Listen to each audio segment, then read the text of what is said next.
মাঘ মাসের হাড় কাঁপানো এক সন্ধ্যা। কুয়াশার সাদা চাদর ভেদ করে শহরের ব্যস্ত এক সড়কের মোড়ে জ্বলছে কয়েকটি টিমটিমে চার্জার লাইট। এই আলো আঁধারির মাঝে ছোট্ট এক ভ্যানের ওপর মাটির তাওয়ায় চিতই পিঠা ভাজছিলেন নাসিমা বেগম। গরম তাওয়ায় চালের গোলা পড়ার ছাত করে শব্দ, ভাপা পিঠার পাতিল থেকে ওঠা ধোঁয়া আর পোড়া মাটির মিষ্টি গন্ধ মিলেমিশে তৈরি করেছে এক মায়াবী আবেশ। পঞ্চাশোর্ধ্ব নাসিমা বেগমের মুখে বয়সের ছাপ স্পষ্ট, কিন্তু তার চোখ দুটোতে এখনও অদম্য এক জীবনের লড়াইয়ের আগুন জ্বলে। স্বামী মারা গেছেন বহু বছর আগে। একমাত্র মেয়ে ফারিয়াকে নিয়েই তার এই জগৎ। মেয়েটা এবার বিশ্ববিদ্যালয়ে ভর্তি পরীক্ষা দেবে। তার কোচিংয়ের খরচ, বইপত্রের খরচ জোগাড় করতেই নাসিমা বেগমের এই রাতের সংগ্রাম। তার বানানো পিঠার সুনাম আছে এলাকা জুড়ে। গরম গরম চিতই পিঠার সাথে ঝাল ঝাল সর্ষে বাটা আর ধনেপাতার চাটনি কিংবা খেজুরের গুড়ে ভেজানো তুলতুলে ভাপা পিঠা খেতে তার দোকানের সামনে রোজ সন্ধ্যায় ছোটখাটো একটা ভিড় জমে যায়। খদ্দেরের সাথে তার ব্যবহারও ঠিক পিঠার মতোই মিষ্টি। সবাই তাকে নাসিমা খালা বলেই ডাকে। সেদিন ভিড়টা অন্য দিনের চেয়ে একটু বেশিই ছিল। নাসিমা বেগম এক মনে পিঠা বানাচ্ছেন আর খদ্দের সামলাচ্ছেন। এমন সময় বিকট হর্ন বাজিয়ে একটা চকচকে নতুন মোটর বাইক এসে থামল ঠিক তার ভ্যানের সামনে। বাইক থেকে নামল এলাকার মূর্তিমান আতঙ্ক, সাব ইন্সপেক্টর সাইফ হাসান। পরনের দামি জ্যাকেট আর তীক্ষ্ণ চোখের চাহনিতে সে নিজেকে এলাকার রাজা বাদশা ছাড়া আর কিছুই মনে করে না। তার মেজাজ সেদিন সপ্তমে চড়েছিল। কোনো এক কেসে ওপরওয়ালার ঝাড়ি খেয়ে তার মাথা গরম, আর সেই রাগ ঝাড়ার জন্য তার দরকার ছিল একটা সহজ শিকার। তার শকুনের মতো চোখ গিয়ে পড়ল নিরীহ নাসিমা বেগমের ওপর। সাইফের আগমনে মুহূর্তের মধ্যে দোকানের ভিড়টা পাতলা হয়ে গেল। সবাই জানে এই লোকটা সাক্ষাৎ যমদূত। সে বাইক থেকে নেমে হেলমেটটা ভ্যানের ওপর রেখে উদ্ধত গলায় বলল, কিরে বুড়ি, বেচাকেনা তো ভালোই চালাচ্ছিস, মাস শেষে আমার ভাগের টাকাটা দিস তো ঠিকঠাক? নাসিমা বেগম প্রথম একটু থতমত খেয়ে গেলেও নিজেকে সামলে নিলেন। তিনি আঁচলের খুঁট দিয়ে কপালের ঘাম মুছে হাত জোর করে বললেন, স্যার, আমি একা মানুষ। এই পিঠা বেচে যা আয় হয় তা দিয়ে মেয়ের পড়ার খরচ আর সংসারই ঠিকমতো চলে না। আপনারে আমি কোত্থেকে টাকা দেব বাবা? নাসিমা বেগমের এই শান্ত সরল জবাবটা সাইফের পুরুষালী অহংকারে গিয়ে বিঁধল। সে ভাবতেও পারেনি তার মুখের ওপর কথা বলার সাহস এই সামান্য পিঠাওয়ালি পাবে। তার চোয়াল শক্ত হয়ে গেল। টাকা দিতে পারবি না মানে? দিনে হাজার হাজার টাকার পিঠা বেচিস আর আমার জন্য 2 টাকা বের হয় না? আমার সাথে চালাকি করিস তুই? সাইফের কণ্ঠস্বরে ক্ষমতার দম্ভ ঠিকরে বেরোচ্ছিল। আশেপাশের 2-1জন যারা দাঁড়িয়েছিল তারা ভয়ে অন্যদিকে মুখ ঘুরিয়ে নিল। অন্যায়ের প্রতিবাদ করার সাহসটুকুও যেন এই শহরের মানুষ হারিয়ে ফেলেছে। নাসিমা বেগমের বুকটা কেঁপে উঠল, কিন্তু মেয়ের মুখের কথা ভেবে তিনি আবারও সাহস সঞ্চয় করলেন। বিশ্বাস করেন স্যার, মেয়ের ভার্সিটির কোচিংয়ের ফি জমা দিতে হবে সামনের সপ্তাহে। হাতে একটা টাকাও নাই। থাকলে আমি আপনারে খালি হাতে ফেরাতাম না। মেয়ের কথা শোনার পর সাইফের মাথায় যেন রক্ত চড়ে গেল। তার মনে হলো এই সামান্য একজন মহিলা তার ক্ষমতাকে চ্যালেঞ্জ করছে। সে আর এক মুহূর্ত অপেক্ষা করল না। ক্ষমতার উন্মাদনায় অন্ধ হয়ে সে সজোরে লাথি মারল নাসিমা বেগমের ভ্যানটাতে। চোখের পলকে টিনের ভ্যানটা উল্টে গেল। গরম পিঠা, চালের গোলা, গুড়ের পাতিল, চাটনির বাটি সব রাস্তায় ছড়িয়ে ছিটিয়ে একাকার। নাসিমা বেগমের সারা দিনের পরিশ্রম, তার মেয়ের স্বপ্ন পূরণের একমাত্র অবলম্বন মুহূর্তের মধ্যে ধুলোয় মিশে গেল। কিন্তু সাইফের তাণ্ডব এখানেই শেষ হল না। হতভম্ব, বাকরুদ্ধ নাসিমা বেগম যখন তার স্মৃতির ধ্বংসস্তূপের দিকে তাকিয়েছিলেন, সাইফ এগিয়ে এসে তার বাহুটা খামচে ধরল। তোর মেয়ের ভার্সিটিতে পড়ার শখ হয়েছে না? দাঁড়া, আমি তোর সব শখ মিটিয়ে দিচ্ছি। আজ তোকে এমন শিক্ষা দেব যে জীবনে আর পুলিশের দিকে চোখ তুলে তাকানোর সাহস পাবি না। এই বলে আশেপাশের মানুষের নির্লিপ্ত চোখের সামনে সেই ক্ষমতাধর পুলিশ অফিসার তার বলিষ্ঠ হাতটা উঁচু করে সজোরে এক আঘাত করল নাসিমা বেগমের গালে। চড়াত শব্দটা যেন রাতের নিস্তব্ধতাকে চিরে দিয়ে গেল। একজন মায়ের গালে, একজন সংগ্রামী নারীর গালে। আঘাতটা যেন পুরো নারী জাতির গালেই পড়ল। বয়স্ক শরীরটা তাল সামলাতে পারল না। নাসিমা বেগম ছিটকে পড়লেন রাস্তার ওপর, ছড়িয়ে থাকা পিঠার স্তূপের পাশে। তার কানের ভেতরটা ভোঁ ভোঁ করতে লাগল। চোখের সামনে দেখলেন অন্ধকার। শারীরিক যন্ত্রণার চেয়েও সহস্রগুণ বেশি ছিল তার মানসিক যন্ত্রণা। তার আত্মসম্মান, তার মাতৃত্ব, তার সংগ্রাম সবকিছুকে আজ এক লম্হায় পিষে দিয়ে গেল এক পোশাকধারী পুলিশ। সাইফ হাসান বিজয়ীর মতো একবার চারদিকে তাকালো, তারপর বাইকে উঠে বিকট শব্দ করে চলে যাওয়ার আগে বলল, আজ তো শুধু গালের উপর দিয়ে গেল। পরের বার টাকা না পেলে তোর পিঠার দোকানের ব্যবসা বন্ধ করে দেব। কথাটা মনে রাখিস। বাইকটা অন্ধকারে মিলিয়ে গেল, কিন্তু রেখে গেল এক বুক অপমান আর প্রতিশোধের জ্বলন্ত অঙ্গার। নাসিমা বেগম অনেকক্ষণ সেভাবেই রাস্তায় পড়ে রইলেন। তার চোখ দিয়ে এক ফোঁটা জল পড়ল না। কান্নার ক্ষমতাও যেন তিনি হারিয়ে ফেলেছেন। তার ভেতরের সবটুকু জল শুকিয়ে গিয়ে সেখানে দানা বেঁধেছে এক ভয়ঙ্কর আগুন। তিনি আস্তে আস্তে উঠে বসলেন। তার চোখের সামনে ভেসে উঠল মেয়ের ফারিয়ার মায়াবী মুখটা। মেয়ের ভবিষ্যতের জন্যই তাকে বাঁচতে হবে, লড়তে হবে। তিনি মাটিতে পড়ে থাকা একটা ভাঙা পিঠার টুকরো হাতে তুলে নিলেন। এই পিঠাই ছিল তার সম্মান, তার বেঁচে থাকার অবলম্বন। আজ সেই সম্মানকে যারা ধুলোয় মিশিয়েছে তাদের তিনি ছাড়বেন না। তিনি মনে মনে এক কঠিন শপথ নিলেন, এই অপমানের প্রতিশোধ তিনিই নেবেন। এমন প্রতিশোধ যা শুধু সাইফ হাসান নয়, তার মতো সমাজের সকল ক্ষমতাধর কীটদের জন্য এক দৃষ্টান্ত হয়ে থাকবে। কিন্তু কিভাবে? একজন সহায় সম্বলহীন নারী হয়ে তিনি এই ভয়ঙ্কর লড়াইটা লড়বেন কিভাবে? তার কোনো শক্তি নেই, কিন্তু তার আছে মায়ের মন, আর আছে হার না মানা জেদ। আর এই জেদি হয়ে উঠবে তার সবচেয়ে বড় হাতিয়ার। সেই রাতের পর থেকে নাসিমা বেগমকে আর পিঠার ভ্যান নিয়ে রাস্তার মোড়ে দেখা যেত না। পাড়া প্রতিবেশীরা বলাবলি করতে লাগল, আহারে বেচারি ভয় আর অপমানে একেবারে শেষ হয়ে গেল। কিন্তু তারা জানত না, এই নীরবতা এক ভয়ঙ্কর ঝড়ের প্রস্তুতি। নাসিমা বেগম ভেঙে পড়েননি, বরং নিজের ভেতরটা তিনি পাথর দিয়ে গড়ে তুলছিলেন। তিনি বুঝতে পেরেছিলেন চোখের জলে এই অপমানের দাগ মুছবে না। দাগ মুছতে হলে আগুন জ্বালাতে হবে, যে আগুনে পুড়ে ছাই হয়ে যাবে সাইফ হাসানের মতো সব অন্যায়ের ধারক বাহক।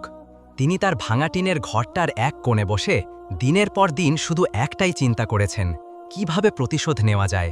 সোজাসুজি লড়াই করার শক্তি তার নেই, তাই তাকে এমন পথ ধরতে হবে যে পথে কাঁটা থাকবে, কিন্তু সেই কাঁটা দিয়েই তিনি শত্রুর শরীরে ফোড়ে ফোড় করে দেবেন। তিনি তার শেষ সম্বলটা বের করলেন, কানের একজোড়া সোনার দুল, যা তার স্বামীর দেওয়া শেষ স্মৃতিচিহ্ন ছিল। মেয়ের হাতে দুলজোড়া তুলে দিয়ে বললেন, মা, এটা তুই বেচে দে, তোর কোচিংয়ের ফি এখান থেকেই হয়ে যাবে। ফারিয়া মায়ের শুকনো মুখ দেখে আঁতকে উঠল, মা, এটা তো বাবার স্মৃতি, এটা আমি বেচতে পারবো না, আমার পড়ালেখা না হয় পড়েই হবে। নাসিমা বেগম মেয়ের মাথায় হাত রেখে শান্ত কিন্তু দৃঢ় গলায় বললেন, তোর বাবা বেঁচে থাকলে এই জিনিসটাই চাইতো। তোর পড়ালেখাটাই এখন আমাদের সবচেয়ে বড় যুদ্ধ, এই যুদ্ধে আমাদের জিততেই হবে মা। মেয়ের পড়ার খরচ জোগাড় করার পর তিনি নিজের পরিকল্পনার দিকে মনোযোগ দিলেন। তিনি জানতেন এই লড়াইয়ে তার একার পক্ষে জেতা সম্ভব নয়। তার এমন সহযোদ্ধা দরকার যারা নিজেরাও এই সমাজের কীটদের দ্বারা কোনো না কোনোভাবে অত্যাচারিত। তার প্রথম মনে পড়ল কামালের, পাশের বস্তিতে থাকা এক অনাথ তরুণ, অত্যন্ত মেধাবী, নিজে নিজে খেটে খুঁটে কম্পিউটার আর মোবাইলের কাজ শিখেছে। একসময় টাকার অভাবে যখন তার পড়াশোনা বন্ধ হওয়ার উপক্রম হয়েছিল, তখন নাসিমা বেগমই তাকে মাসখানেক ধরে রোজ রাতে পিঠা খাইয়েছেন, নিজের ছেলের মতো আগলে রেখেছেন। কামাল তাকে মায়ের মতোই সম্মান করে। নাসিমা বেগম একদিন সন্ধ্যায় কামালের ছোট্ট দোকানে গিয়ে হাজির হলেন। তাকে দেখে কামাল প্রায় লাফিয়ে উঠল, খালাম্মা, আপনি? আপনার শরীর ঠিক আছে? আমি তো ভয়ে আপনার কাছে যেতেও পারছিলাম না। নাসিমা বেগম একটা টুলে বসে তাকে সবকিছু খুলে বললেন, তার অপমানের কথা, তার কষ্টের কথা, এবং সব শেষে তার প্রতিশোধের পরিকল্পনার কথা। তিনি কামালকে বললেন, বাবা, তোর কাছে তো কোনো টাকা পয়সা চাই না, আমি চাই তোর মাথার বুদ্ধিটা। তুই তো এইসব মোবাইল কম্পিউটারের অনেক কিছু জানিস, আমাকে সাহায্য করতে পারবি? কামালের রক্ত টকবক করে ফুটছিল।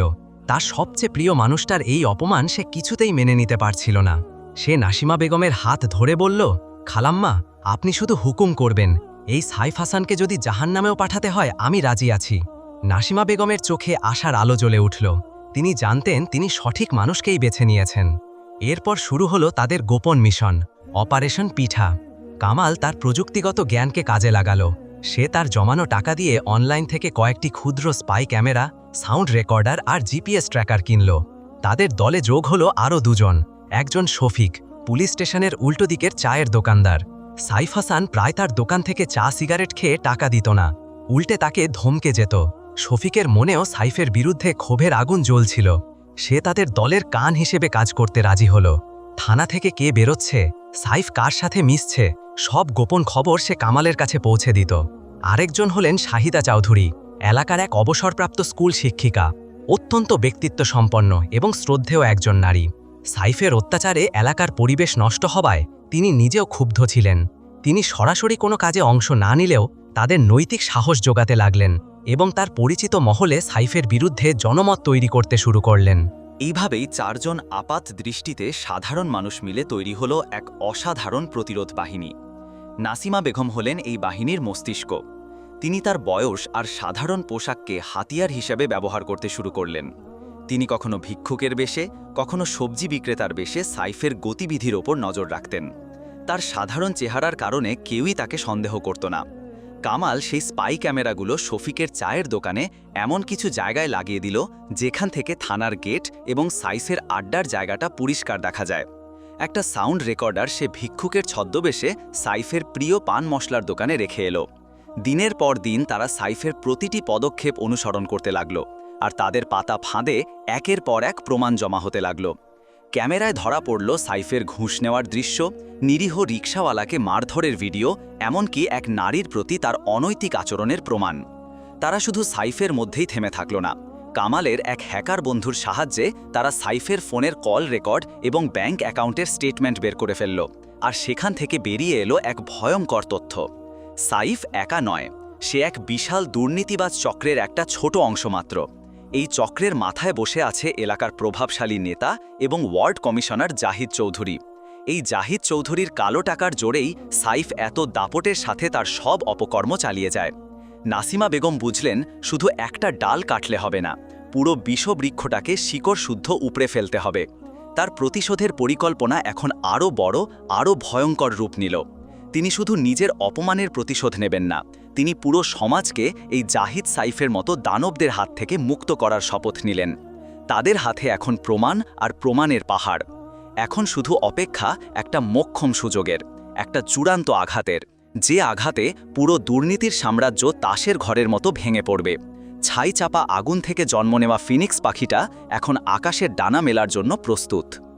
কয়েক মাসের অক্লান্ত পরিশ্রমে নাসিমা বেগমের দল সাইফ হাসান এবং জাহিদ চৌধুরীর বিরুদ্ধে দুর্নীতির এক অকাট্য দলিল তৈরি করে ফেলেছে। ভিডিও, অডিও, ব্যাংক স্টেটমেন্ট, গোপন কথোপকথনের রেকর্ড সবকিছুই এখন তাদের হাতের মুঠোয়। কিন্তু নাসিমা বেগম তাড়াহুড়ো করার পাত্রী নন। তিনি জানতেন এই প্রমাণগুলো এলোমেলোভাবে ফাঁস করে দিলে জাহিদ চৌধুরীর মতো প্রভাবশালী লোক ঠিকই আইনের ফাঁক গলে বেরিয়ে যাবে। সাইফ হয়তো বড়জোর কিছুদিন সাসপেন্ড হয়ে থাকবে।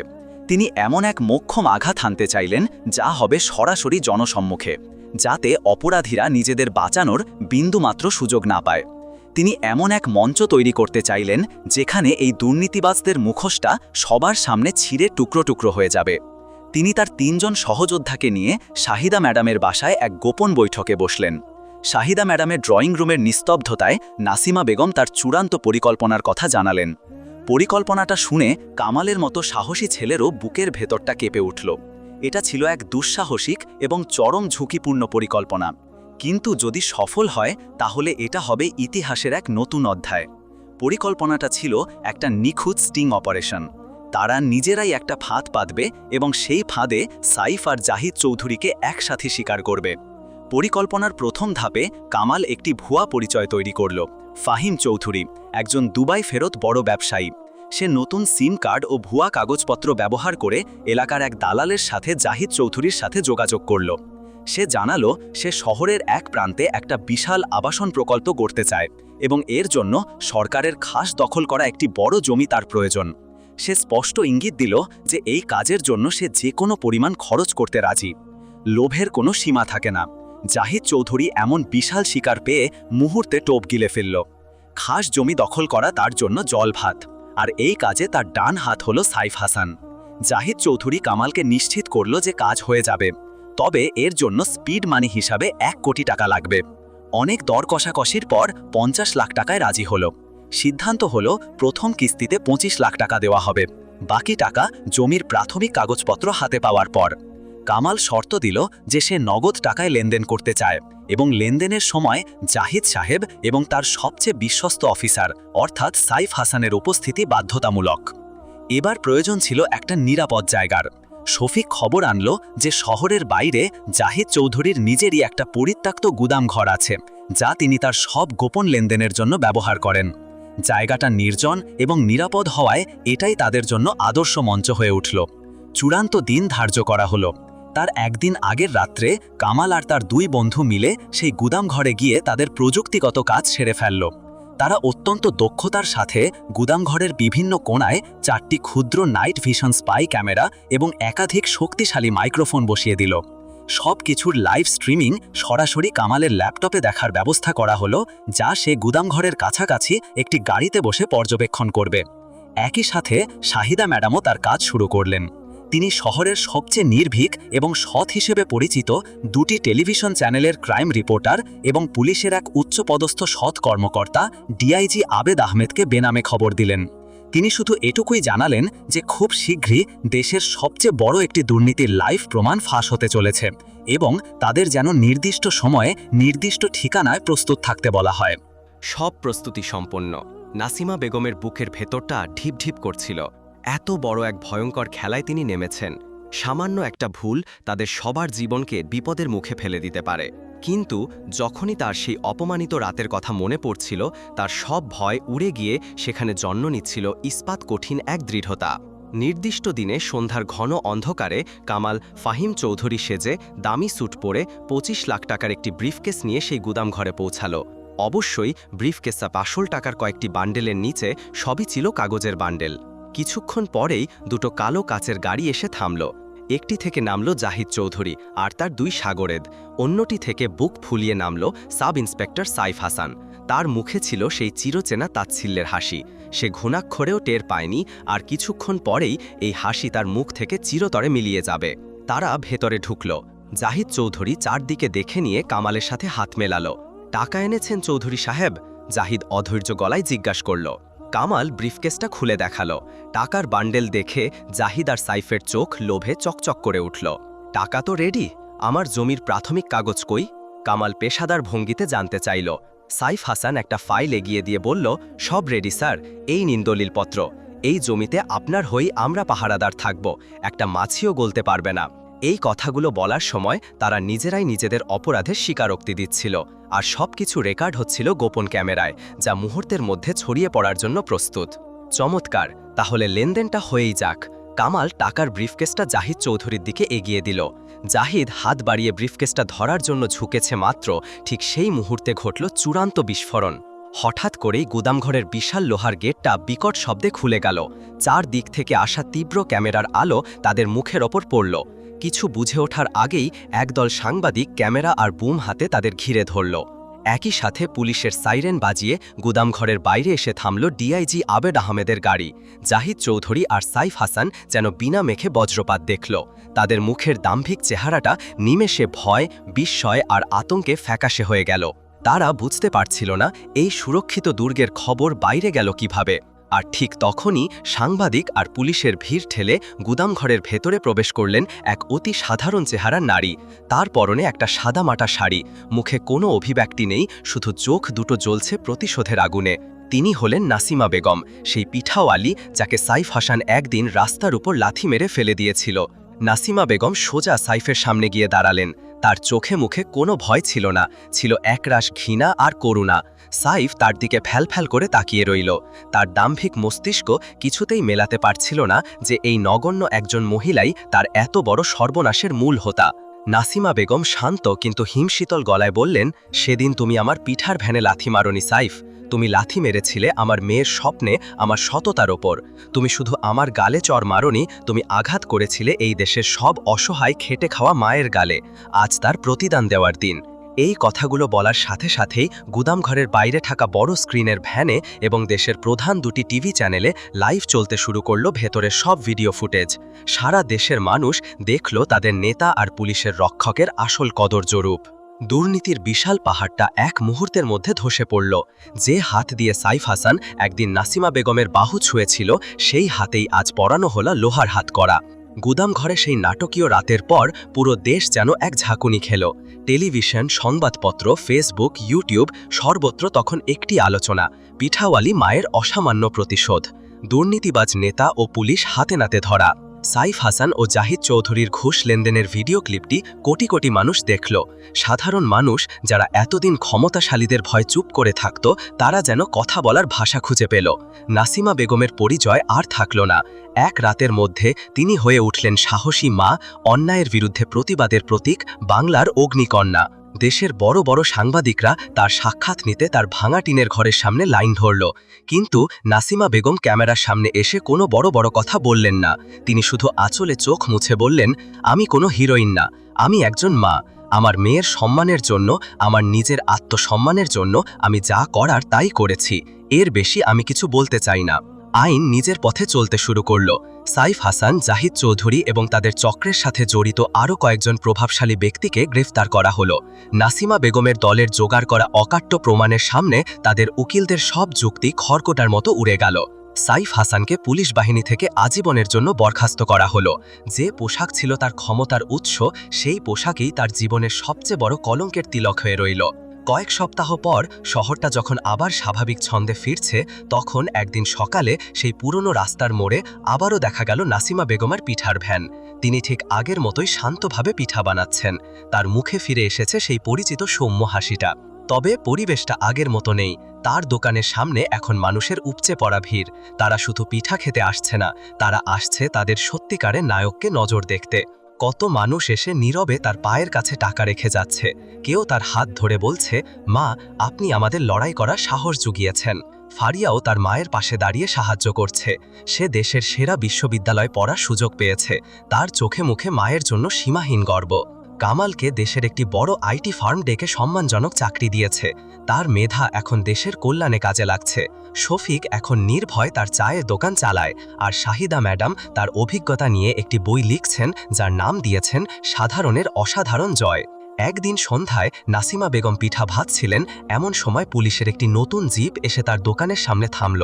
ভিড়ের মধ্যে একটা চাপা উত্তেজনা ছড়িয়ে পড়ল। জিপ থেকে নামলেন একজন তরুণ স্মার্ট পুলিশ অফিসার। তিনি সোজা নাসিমা বেগমের সামনে এসে স্যালুট করে দাঁড়ালেন। অফিসারটি অত্যন্ত বিনয়ের সাথে বললেন, মা, আমি এই থানার নতুন ওসি, আমাকে 2টো চিতই পিঠা দেবেন, সাথে ঝাল চাটনি একটু বেশি করে। নাসিমা বেগম হেসে পিঠা বানিয়ে তার হাতে দিলেন। অফিসারটি টাকা বের করে বললেন, মা, আপনার মতো মায়েরা আছে বলেই এই দেশটা এখনো টিকে আছে। আমরাও কথা দিচ্ছি, আপনাদের সম্মান রক্ষা করাই হবে আমাদের প্রথম এবং প্রধান দায়িত্ব। তরুণ অফিসারটির চোখে মুখে সততার আলো দেখে নাসিমা বেগমের চোখ দুটো জলে ভরে উঠল। তবে এবার অপমানের জল নয়, আনন্দের, তৃপ্তির, বিজয়ের জল। তিনি দূরে দাঁড়ানো কামাল আর ফারিয়ার দিকে তাকিয়ে হাসলেন। মাঘের সেই সন্ধ্যায় গরম পিঠার ধোঁয়ার সাথে মিশে নাসিমা বেগমের সেই শেষ হাসিটা চারিদিকে ছড়িয়ে পড়ল। এটা শুধু একজন নারীর ব্যক্তিগত প্রতিশোধের হাসি নয়, এটা ছিল অন্যায়ের বিরুদ্ধে ন্যায়ের বিজয়ের হাসি, অন্ধকারের শেষে ভোরের নতুন আলো ফোটার হাসি। যে গল্পটা শুরু হয়েছিল এক ফোঁটা অপমান আর এক বুক যন্ত্রণা দিয়ে, সেই গল্পের শেষটা হলো লক্ষ কোটি মানুষের প্রেরণা আর এক নতুন স্বপ্নের সময়।